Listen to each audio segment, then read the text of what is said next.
कसं आहे ना, नेहमी असं मानलं जातं की जेव्हा आपण एखाद्या वैद्यकीय निदानाबद्दल बोलतो तेव्हा त्यात एक प्रकारची अचूकता अपेक्षित असते.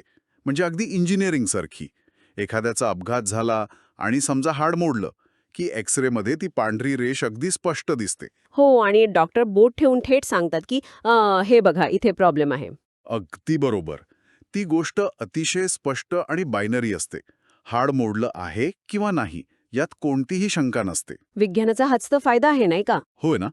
आणि ते कुठेतरी आपल्याला आश्वस्त करतं. आपल्याला गोष्टी स्पष्ट दिसलेल्या आवडतात.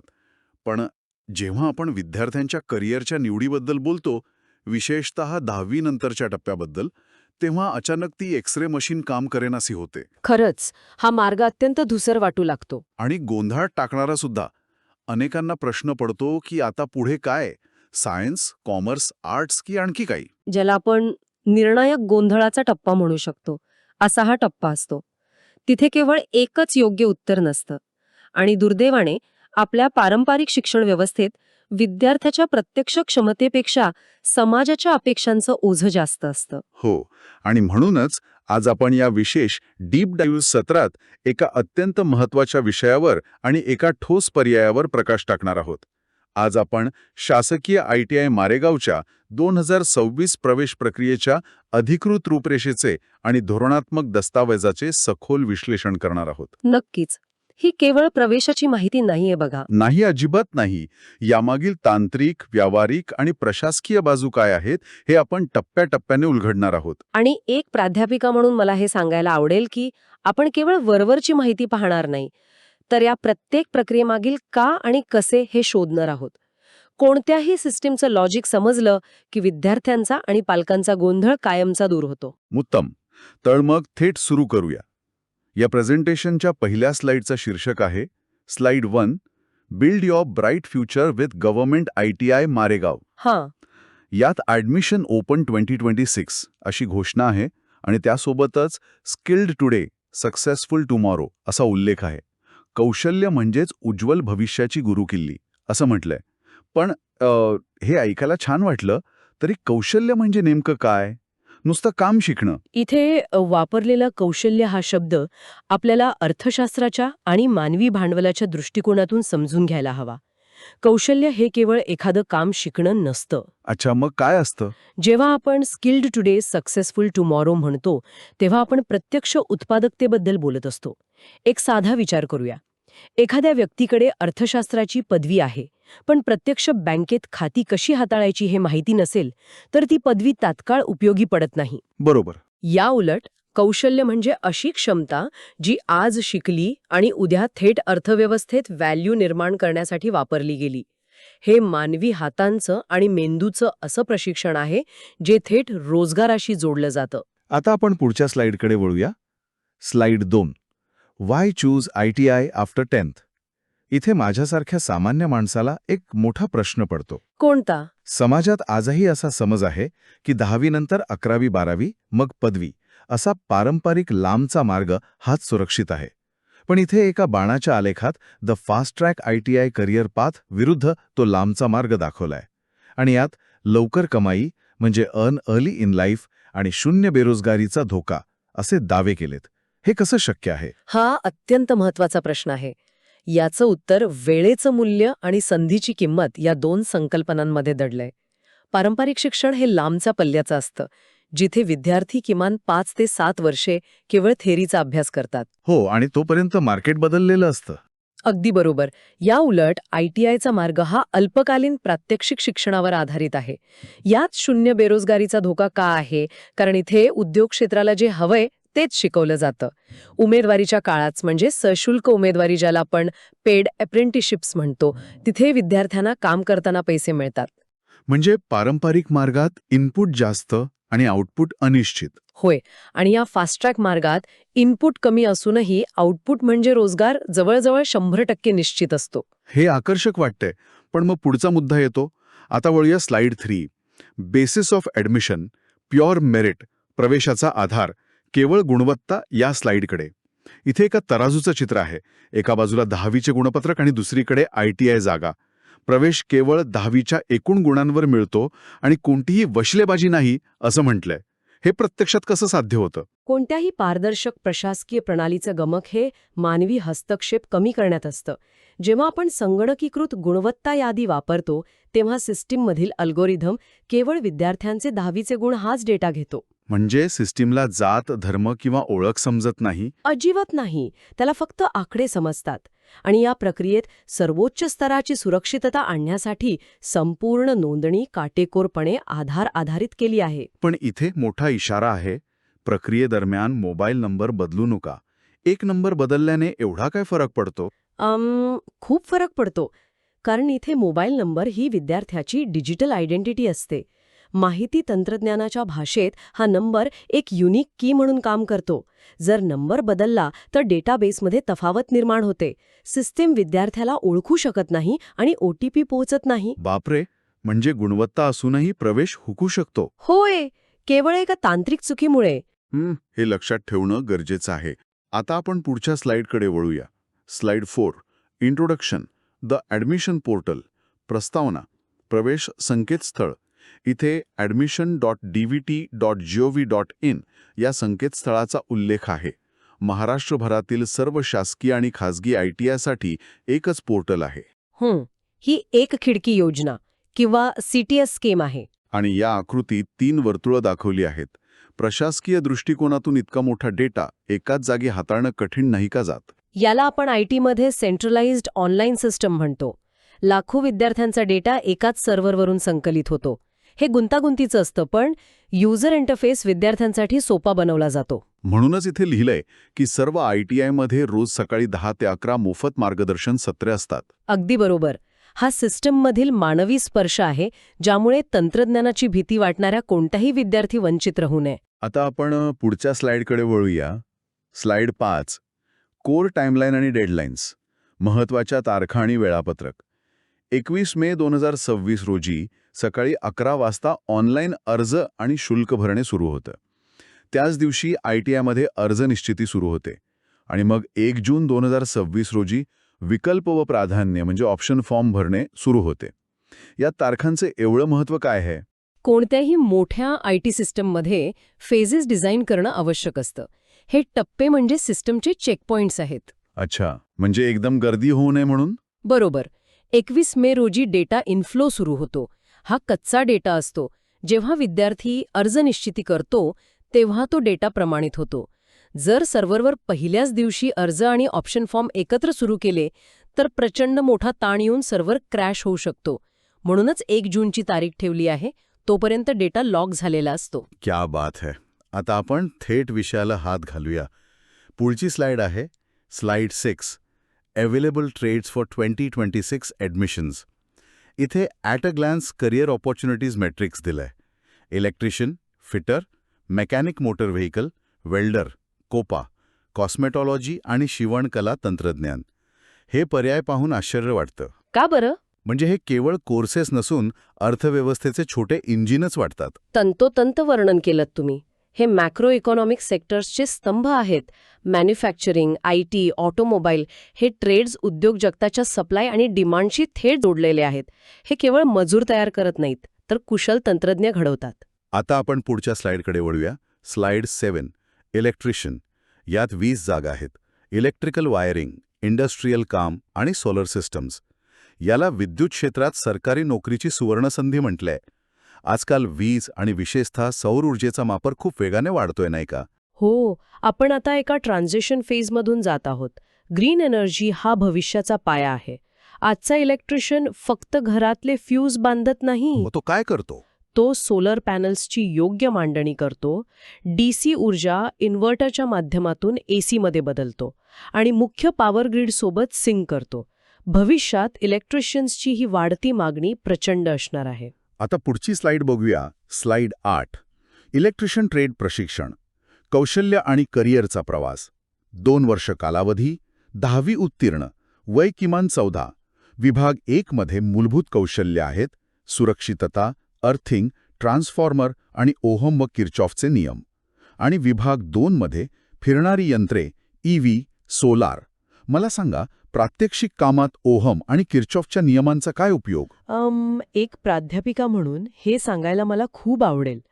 हे नियम अत्यंत मूलभूत आहेत. ओहमचा नियम व्होल्टेज, करंट आणि रेझिस्टन्स यातील संबंध स्पष्ट करतो. म्हणजे सोप्या भाषेत कसं सांगता येईल? पाण्याची पाईपलाईन डोळ्यासमोर आणा. पाण्याचा दाब म्हणजेच व्होल्टेज, वाहणारं पाणी म्हणजेच करंट आणि पाईपचा लहान आकार म्हणजेच रेझिस्टन्स. जर विद्यार्थ्याला हे समजलं नाही तर तो चुकीच्या जाडीची वायर वापरेल आणि आग लागू शकते. बापरे. हो ना. आणि किर्चॉफ्सचे नियम गुंतागुंतीच्या नेटवर्कमध्ये ऊर्जा कशी विभागली जाते हे सांगतात. या मूलभूत विज्ञानाशिवाय विद्यार्थी प्रगत ईव्ही तंत्रज्ञान हाताळूच शकत नाही. हे पाण्याच्या उदाहरणामुळे अगदी डोक्यात फिट बसलं. आता आपण पुढच्या स्लाइडकडे वळूया. स्लाइड 9. फिटर ट्रेड, ITI, तांत्रिक कौशल्याचा आणि अचूकतेचा प्रवास. 2 वर्ष कालावधी, 10वी उत्तीर्ण. यात पहिलं वर्ष 5S प्रणाली आणि दुसरं वर्ष हायड्रॉलिक लेथ मशीन. पण यात मला थक्क करणारी गोष्ट वाटली ती म्हणजे अचूकता. ±0.5 मिलीमीटरपासून ±0.02 मिलीमीटरपर्यंत. इतक्या सूक्ष्म पातळीवर काम करण्याची खरोखरच गरज असते का?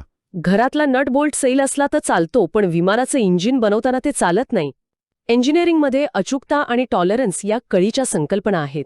±0.02 मिलीमीटर म्हणजे नक्की किती? तज्ञ असतो जो मायक्रोमीटर आणि वर्नियर कॅलिपर सारखी साधने वापरून धातूला या सर्वोच्च अचूकतेपर्यंत आकार देतो. क्या बात है. आता पुढची स्लाइड आहे स्लाइड 10.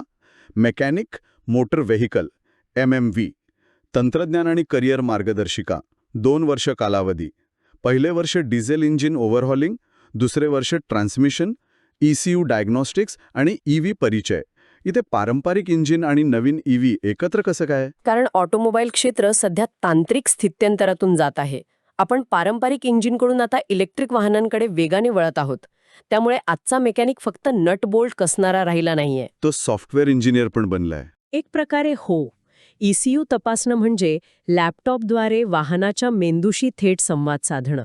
हे करिअर ऑटोमोबाईल आणि मेंटेनन्स टेक्निशियन म्हणून उत्तम आहे. आता आपण पुढच्या स्लाइडकडे वळूया. स्लाइड 11. वेल्डर, 40 जागा. Fabrication techniques, construction industry standards. भविष्यात हेवी कन्स्ट्रक्शन, शिपयार्ड्स आणि चक्क परदेशात नोकरी. Welder skill is always in demand असं म्हटलंय. वेल्डरला परदेशात एवढी मागणी का असते? कारण पायाभूत सुविधांच्या विकासात वेल्डिंग हा अविभाज्य घटक आहे. समुद्रावरचा पूल असो किंवा लांबच्या लांब तेल पाईपलाईन्स, धातूला धातूशी जोडण्याचं काम वेल्डरच करतो. जिथे विकास कामे सुरू आहेत तिथे कुशल वेल्डर्स हवेच असतात. आता याची तांत्रिक बाजू बघूया. स्लाइड 12. व्यावसायिक वेल्डर ट्रेड, कौशल्य आणि प्रशिक्षण मार्गदर्शक. 1 वर्ष कालावधी, 8वी उत्तीर्ण. यात SMAW, GMAW, GTAW, वेल्डिंग आणि प्रगत तंत्रज्ञानात प्लाझ्मा कटिंग तसेच नॉन डिस्ट्रक्टिव्ह टेस्टिंग दिलंय. हे टिग, मिग आणि नॉन डिस्ट्रक्टिव्ह टेस्टिंग म्हणजे नेमकं काय? विज्ञानाच्या भाषेत सांगायचं तर TIG आणि MIG मध्ये इनर्ट गॅस म्हणजे निष्क्रिय वायूचा वापर होतो. ऑक्सिजनमुळे वितळलेल्या धातूचं ऑक्सिडेशन होऊ नये म्हणून हा वायू ढाल म्हणून काम करतो. आणि ते नॉन डिस्ट्रक्टिव्ह टेस्टिंग? समजा तुम्ही अणुभट्टीची पाईप जोडली आहे. ती मजबूत आहे की नाही हे पाहण्यासाठी तुम्ही ती तोडून तर बघू शकत नाही ना. नाही, साहजिकच नाही. मग तिथे अल्ट्रासाऊंड किंवा क्ष किरणांचा वापर करून धातू न तोडता आतील दोष शोधले जातात. हे शिकलेला विद्यार्थी जगात कुठेही TIG किंवा MIG वेल्डर म्हणून काम करू शकतो. आता आपण पुढच्या स्लाइडकडे वळूया. स्लाइड 13. संगणक operator and programming assistant, COPA. Career आणि कौशल्य मार्गदर्शक. 1 वर्ष कालावधी. यात सॉफ्टवेअर, वेब डेव्हलपमेंट, क्लाउड आणि डेटाबेस. पण यात HTML, जावास्क्रिप्ट आणि चक्क पायथन तसेच सायबर सुरक्षा आहे. ITI मध्ये एवढं प्रगत ज्ञान? होय, आणि हीच डिजिटल इंडियाची ताकद आहे. आज डेटा हेच नवीन इंधन आहे.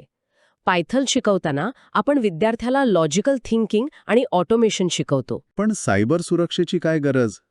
जिथे डेटा असतो तिथे सुरक्षेचा प्रश्न येतोच. त्यामुळे नेटवर्क प्रशासक किंवा वेब डेव्हलपर म्हणून काम करताना या सर्व्हर सिस्टम्स हॅकर्सपासून कशा वाचवायच्या हे शिकवलं जातं. हे खरंच प्रगत आहे. आता आपण पुढच्या स्लाइडकडे वळूया. स्लाइड 14. कॉस्मेटॉलॉजी व्यावसायिक प्रशिक्षण, सौंदर्य क्षेत्रातील यशस्वी करिअरची गुरुकिल्ली. 1 वर्ष कालावधी. त्वचेची काळजी, नखे, मेकअप आणि आरोग्य निरोगीपणा. यात स्किन केअर स्पेशालिस्ट, ब्युटिशियन आणि विशेषतः उद्योजकता नमूद आहे. पण काही लोकांना वाटेल हे साधं ब्युटी पार्लर आहे, यात विज्ञानाची काय गरज? हा एक मोठा गैरसमज आहे. कॉस्मेटॉलॉजी मागे एक भक्कम सायंटिफिक अप्रोच आहे. डर्मॅटॉलॉजीचं ज्ञान, त्वचेचा सामू म्हणजे पीएच लेव्हल आणि केसांवर रसायनांचा होणारा परिणाम अभ्यासावा लागतो. आणि यात उद्योजकतेची संधी कशी? कारण हे सर्व्हिस बेस्ड मॉडेल आहे. यात कौशल्य हेच भांडवल असतं. त्यामुळे परतावा प्रचंड मोठा असतो. उच्च शिक्षण किंवा स्वतःचा व्यवसाय दोन्ही मार्ग खुले असतात. आता आपण पुढच्या स्लाइडकडे वळूया. स्लाइड 15. Sowing technology. 20 जागा, fashion design basics, tailoring business skills, boutique, garment manufacturing. इथे विशेषतः मुलींसाठी आत्मनिर्भरतेवर भर दिलाय. स्वतःच्या पायावर उभे राहण्यासाठी आणि प्रगतीसाठी उत्तम मार्ग. गार्मेंट इंडस्ट्रीमध्ये खरोखर एवढी मागणी आहे का? नक्कीच आहे.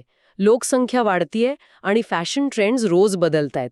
त्यामुळे मॅन्युफॅक्चरिंगमध्ये कुशल हातांची मागणी कधीच कमी होत नाही. याची तांत्रिक माहिती पुढच्या स्लाइडमध्ये आहे.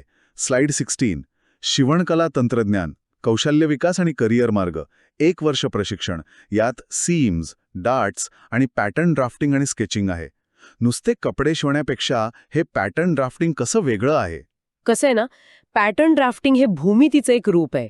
मानवी शरीर हे त्रिमितीय असतं आणि कापड द्विमितीय. अच्छा, म्हणजे फ्लॅट कापडाला 3D आकार द्यायचा. अगदी बरोबर. या सपाट कापडाला अचूक कापून आकार देणं हे गुंतागुंतीचं इंजिनिअरिंग आहे. मोजमापांची अचूकता नसेल तर शेकडो कपड्यांची बॅच खराब होऊ शकते. त्यामुळे ड्रेसमेकर किंवा सॅम्पलिंग टेलर म्हणून हे ज्ञान आवश्यक आहे. आता आपण पुढच्या स्लाइडकडे वळूया. स्लाइड 17.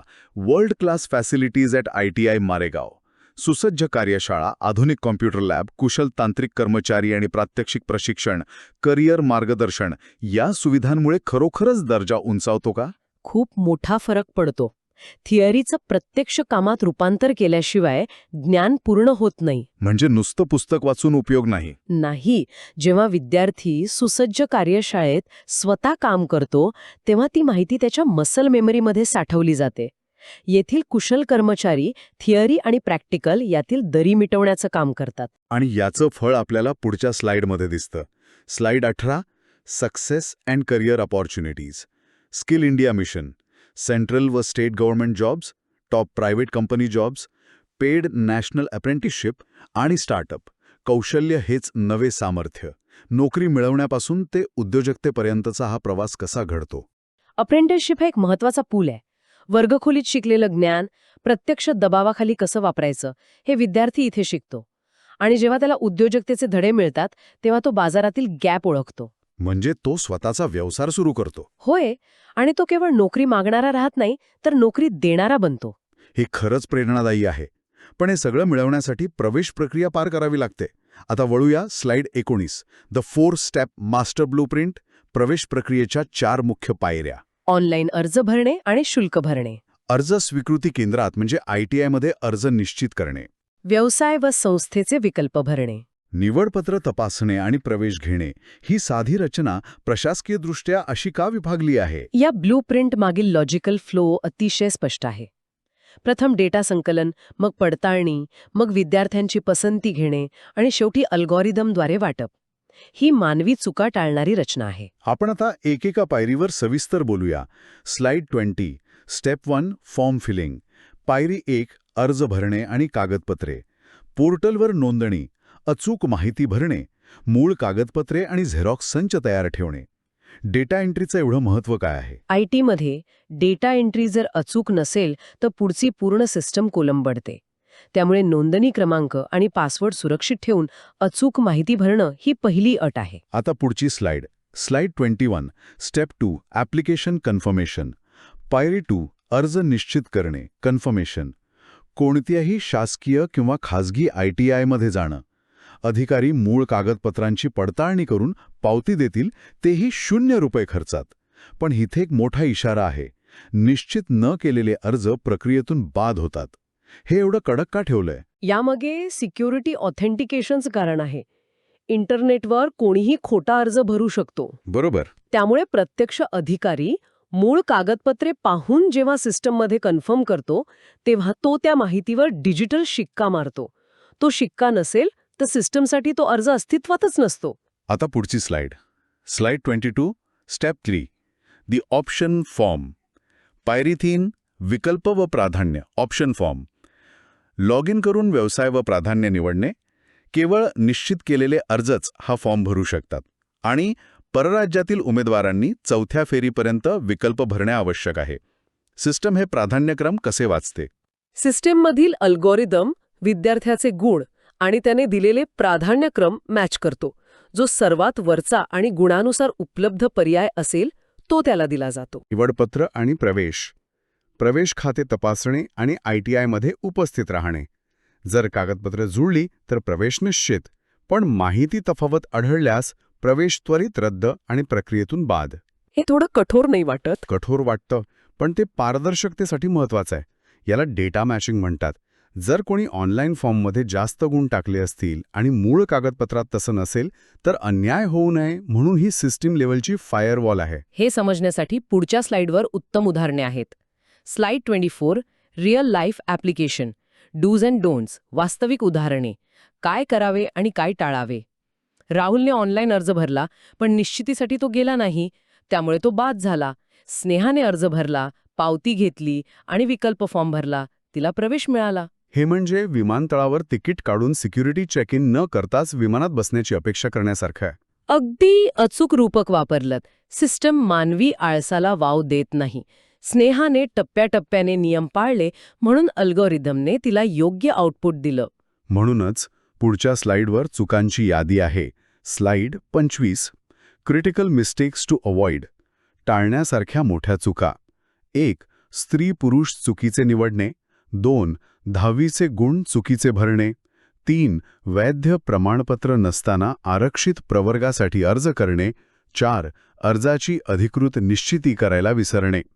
आता समजा लिंग म्हणजे जेंडर चुकीचं निवडलं तर एवढं काय मोठं नुकसान होणार? खूप मोठं नुकसान होतं. याला आपण गार्बेज इन गार्बेज आउट म्हणतो. जर चुकीचा इनपुट गेला तर सिस्टीम चुकीचं आउटपुट देईल.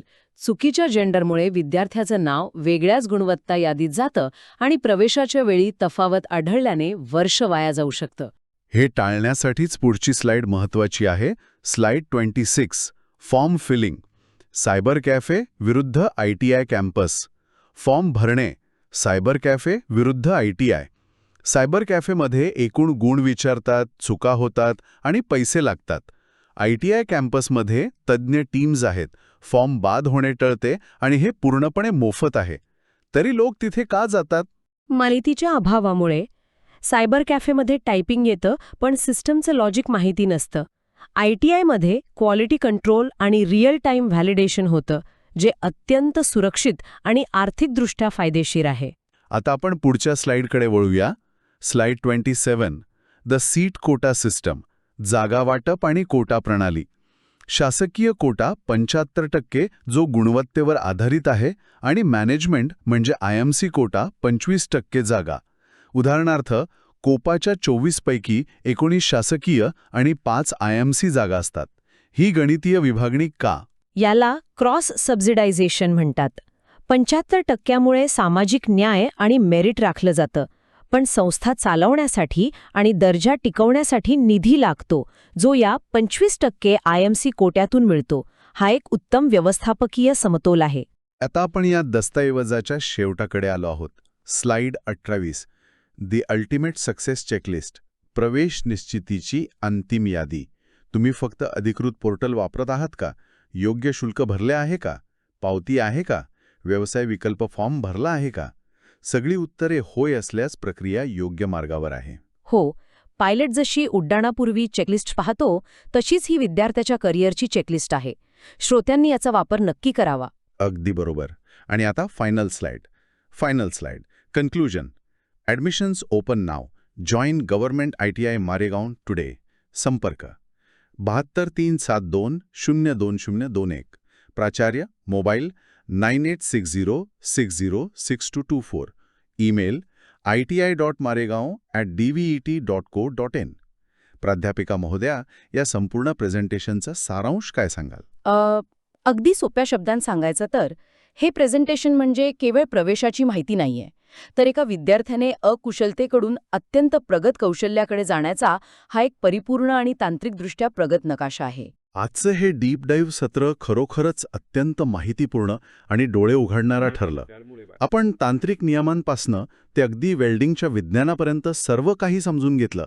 या चर्चेचा समारोप करताना विद्यार्थ्यांसाठी आणि पालकांसाठी एका मुद्द्यावर विचार करणं गरजेचं आहे.